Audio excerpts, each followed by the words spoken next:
We all live out a series of waves, containing jubilant joys and crushing defeats. Life has a way of making us feel like the low is a bigger blow, like the high is fleeting.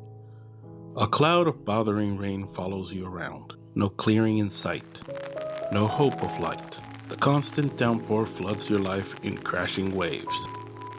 Hope can be a deadly poison. Oh, but what a seductive poison it is. But alas, it'll keep us going. A trek toward that eventual light, the desired clear sky, the adequate high.